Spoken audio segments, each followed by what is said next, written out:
So I don't want to say it's a shock that Kate is attending Trooping the Colour. I would rather look at it as a very wonderful but very shocking surprise. It really has come out of nowhere. We have not had an update on Kate's health, truly, since months ago when she first revealed that she was battling cancer.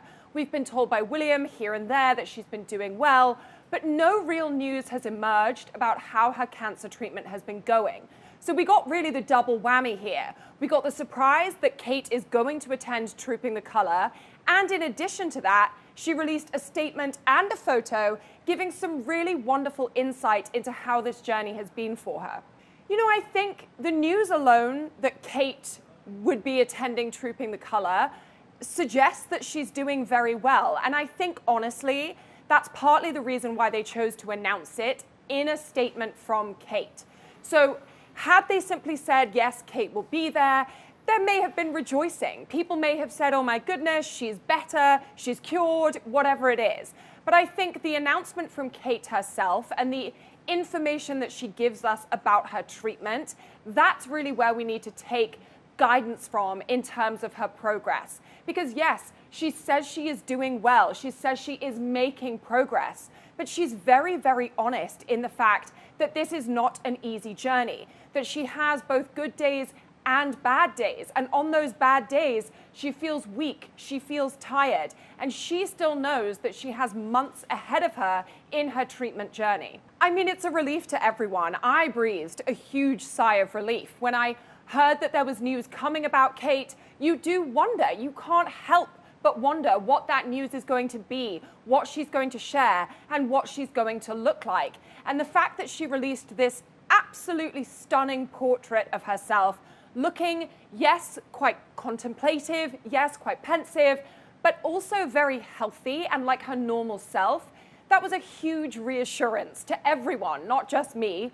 And I also think it gives us some insight into how she's been finding those moments of peace and positivity that she referred to in her statement.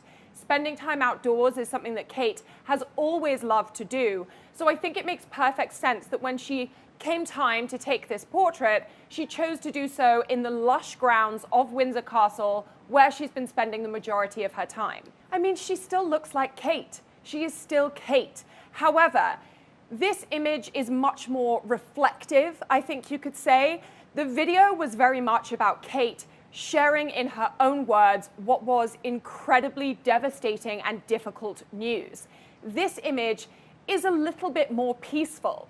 Kate is taking time to reflect, she's also taking time to rest, and all of that really comes through in this photo. They say a picture is worth 1,000 words, and I think that in this instance, it may be worth 1,000,000. This is 100% a real message. You know, as I was sitting there reading the statement, it was almost as though Kate's voice was in my head.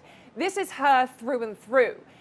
It was incredibly thoughtful. I don't think that this is something that Kate bashed out on her phone 5 minutes before releasing it to the world. She's been very particular about the types of wording that she's used, the types of phrasing that she's used.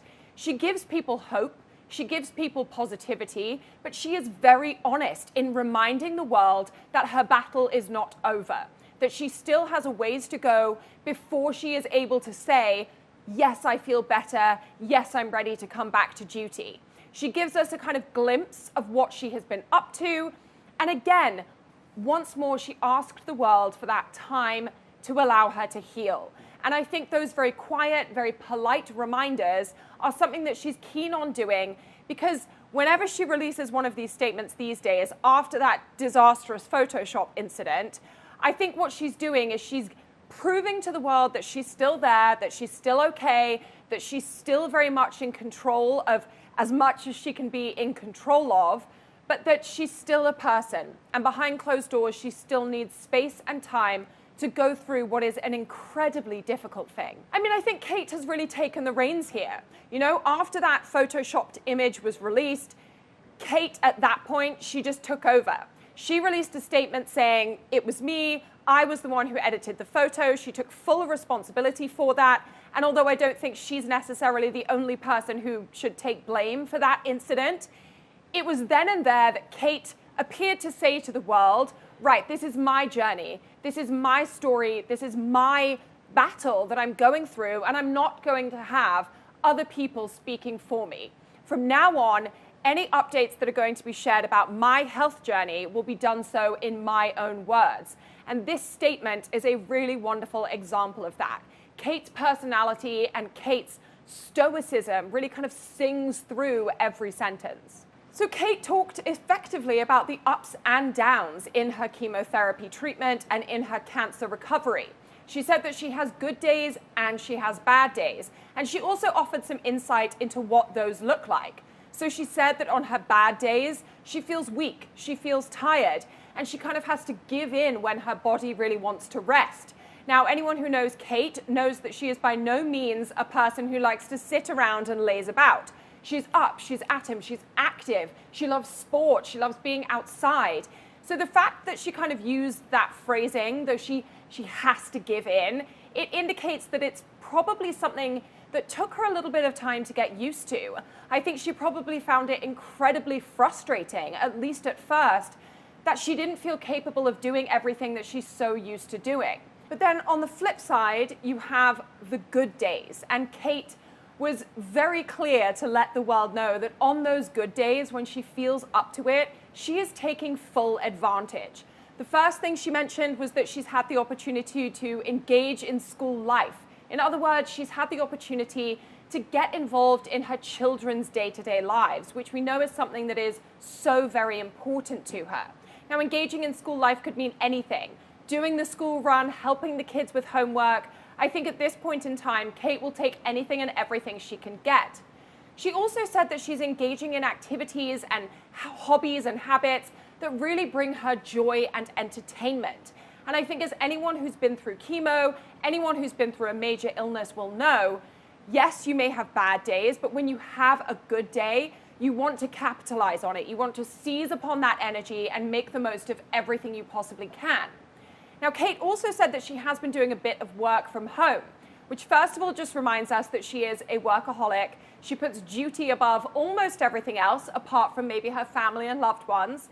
But it also suggests that she is slowly starting to plan for when she may be able to return to work some point in the future. You know, I think when you're going through medical treatment like this, you don't know how you're going to feel. And you also, unfortunately, don't know what the doctors are going to say when you finish treatment. You can throw everything at something like this. You can throw everything at a health battle. You can do everything that doctors tell you to do.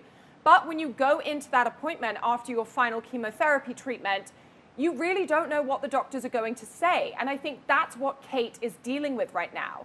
She's doing her utmost. She's doing her best. She is the kind of person who never does anything by halves. But at the end of the day, until she's finished her chemotherapy treatment and until she's undergone further testing, she doesn't really know what the outcome will be. And that is perhaps the worst uncertainty that anyone can possibly live with. I mean, it's incredibly surprising. It really did, come out of nowhere. And I think that just goes to show how up and down Kate's health and her cancer battle has been.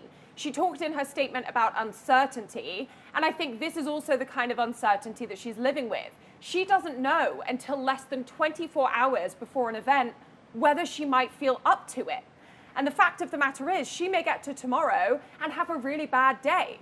We obviously all hope that that will not be the case, but she doesn't know, and she won't know until she wakes up in the morning. I think it's incredibly brave of her to have told the world that she plans to be there. And it probably also has given her a little bit of a boost. It's given her something to really fight for, something to aim for. And I think that that is something that as a goal-driven person, Kate really enjoys. So Kate will take part in the procession from a carriage. She will be in that carriage with her children. I think the likelihood is that they will keep Kate away from big groups of people. As we've seen with Charles, when he's been doing public engagements, they've tried very hard not to put him in situations where his immune system might be compromised, where he might be exposed to illness and germs that his body can't handle right now. I think that that will very much be the same with Kate at Trooping the Colour. However, we do expect her to make an iconic appearance on the balcony alongside that small inner circle of senior royals.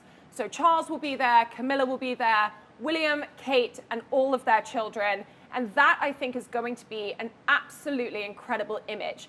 watching two members of the royal family stand up there on the Buckingham Palace balcony while battling cancer is about as incredible a sign of the strength of the monarchy that you can possibly get. So Kate will ride in a carriage with her 3 children, and I think I would be remiss if I didn't mention what a meaningful moment this will be for her children. It has to be a very strange thing as a young child to watch your parent go through any kind of medical treatment. But for these 3 children, it's been even more bizarre because they're so used to seeing mummy and daddy going out to all of these official royal engagements, you know, running about doing different things, going sailing, cutting ribbons, meeting people. And to see Kate not being able to do that will have been very difficult for her children. So the fact that she's now returning to royal duties, albeit not full time, but returning to this momentous event with her children by her side, I think that makes this whole thing doubly special.